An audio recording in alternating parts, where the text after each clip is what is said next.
caso do Douyin, como tem uma origem também oriental, mais voltado para a Ásia, para o Japão, para a China, você toca em pontos nos meridianos de energia. Diferente dessa visão chinesa, o Ayurveda vê, e o Yoga não vê o corpo como linhas de energia, sim como ciclos de energia em determinadas áreas que foram chamados de chakras.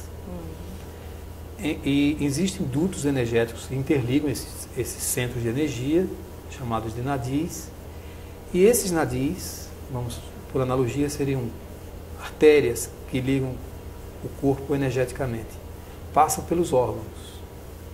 Esses dutos têm pontos específicos onde eu posso fazer pressão, a exemplo do Douyin, e que tem o mesmo resultado, que pode fazer com que o corpo reaja e que se cure. Só que no Ayurveda isso é chamado de marma. Esses pontos são chamados de pontos marma. Então o Ayurveda listou 107 pontos ao longo de todo o corpo. E o tratamento é a pressão sobre esses pontos, a massagem sobre esses pontos, usando determinadas ervas e para determinadas para patologias específicas. Então, por exemplo, se eu tenho um quadro de cefaleia ou de enxaqueca, eu vou procurar na área da cabeça quais são os pontos marma que podem induzir o corpo a se autoestimular e liberar essa energia e promover a cura. Obviamente a gente não pode dissociar isso, principalmente nós ocidentais, da nossa medicina. Então, às vezes, um quadro de cefaleia é um problema, no caso das mulheres, do ovário, às vezes relacionado a uma má digestão. Então é preciso ter o bom senso de entender que as duas medicinas são complementares, que não é uma troca. E isso acontece atualmente na Índia. Eu estive na Índia no início desse ano, num hospital no sul da Índia, no estado de Tamil Nadu. E esse hospital mantém um vínculo com a Universidade de Oxford, onde médicos indianos vão até a universidade estudar anatomia, fisiologia e outros conceitos, e médicos ingleses, americanos, vão à Índia, a AVP, esse hospital onde eu estive, para estudar o Ayurveda.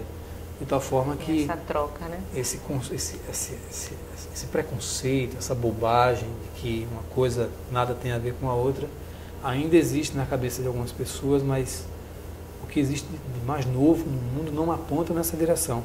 Pelo contrário, aponta na ideia de que, no conceito de que essas medicinas são complementares. E são de fato. Ô Fernando, você falou essa história aí do reiki, né? Que tem pessoas que aplicam. Sim.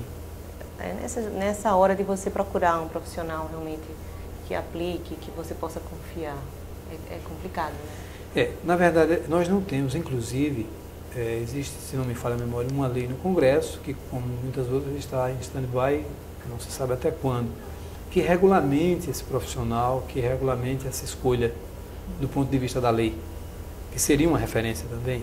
Nós não Porque temos. hoje todo mundo faz tudo, né? É moda, vamos fazer. Né? Aí a gente fica assim, sem saber.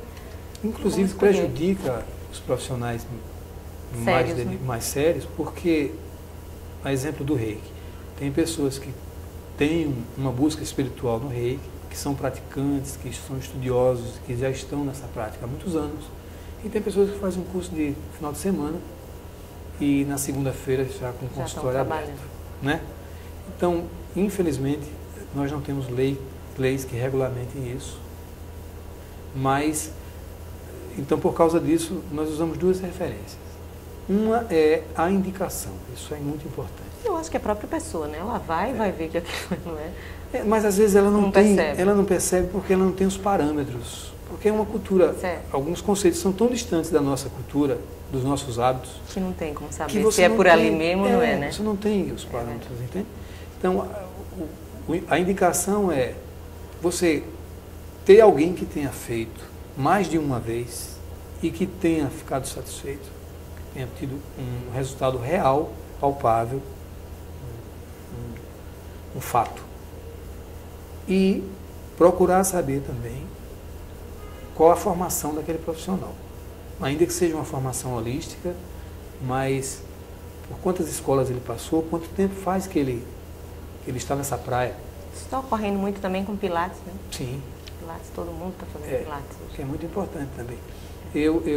Alguns colegas dizem que eu sou um pouco preconceituoso, porque existe, por exemplo, no Ocidente surgiu o que foi chamado de Power Yoga. Não cabe aqui uma crítica, um desmerecimento, mas é preciso cuidado com essas práticas, porque na visão do yoga, de qualquer escola de yoga na Índia, o yoga não pode estar dissociado da espiritualidade, a despeito da sua escolha. Esse Power Yoga é como se fosse uma coisa mais difícil, mais avançada? É um casamento da ginástica com o yoga. Com em termos de posições, são coisas mais difíceis, é isso? Ou não? É mais um yoga mais naquele ritmo de academia, né? Com o propósito de suar muito, de levar o corpo à exaustão, e que realmente tem seus valores. Mas é preciso, eu volto a dizer, um certo cuidado, porque o yoga exige uma busca pela consciência também, uma busca pela ação integrada, uma busca pelo que nós devíamos fazer aqui nessa vida, e qual é o compromisso que nós temos como ser social, como ser espiritual. Isso não pode ser dissociado do yoga, nenhuma das escolas de yoga, nenhuma delas, mesmo tendo algumas diferenças, mas nenhuma delas abre mão desse conceito voltado para o yoga. O yoga não é religião, não está associado a nenhuma religião, mas é um caminho espiritual, sim. Negócio. Yoga, Fernando, necessariamente você está praticando a yoga, você medita ou só as pessoas que estão há mais tempo conseguem fazer isso? Não, porque naquela aula que eu fiz ou eu conseguia fazer a posição ou eu meditava. Uma coisa ou outra. Eu acho assim, meditar para mim é horrível, é mesmo que me amarrar. Eu não consigo, eu não estou nessa espiritualidade tão avançada.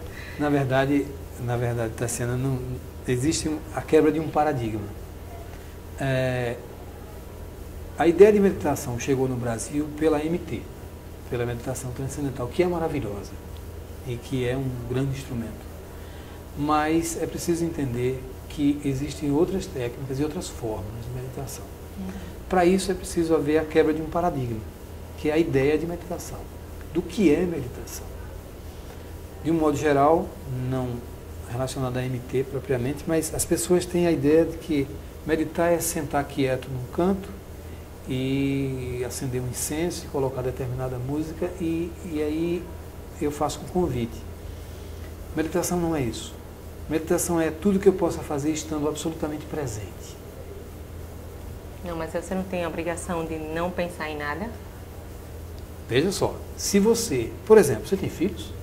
Ok.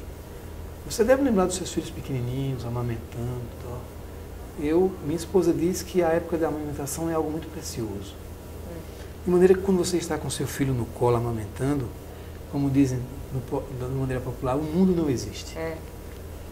Existe uma presença ali, uma doação da mãe, de dar a vida, de alimentar, de manter a vida. É um momento que só aquilo ali interessa na hora. Você isso não consegue é meditação. Pensar em nada. É isso que é meditação. Então, se a gente fizer essa quebra, vai ficar mais fácil até a prática da meditação. Porque, assim como você, eu sempre tive muita dificuldade em fazer o que chama de meditação estática. Não desvalorizando, porque é apenas uma questão de identificação. Mas, por exemplo, o Nijinsky disse numa frase dele que existe um momento que não existe mais, que não tem mais aquele que dança, só tem a dança. Isso é meditação. Ele se dilui naquele amor pelo que ele está fazendo. Nada mais que passa. Sabe? Há uma entrega ali, eu não consigo não me emocionar. Há uma entrega ali, é isso que é meditação. E aí, uma colega perguntou ao mestre, mas mestre, quer dizer que eu posso comer uma meditação meditando? Ele disse, claro. Só que quando você diz assim, eu vou comer uma maçã, você perdeu a meditação.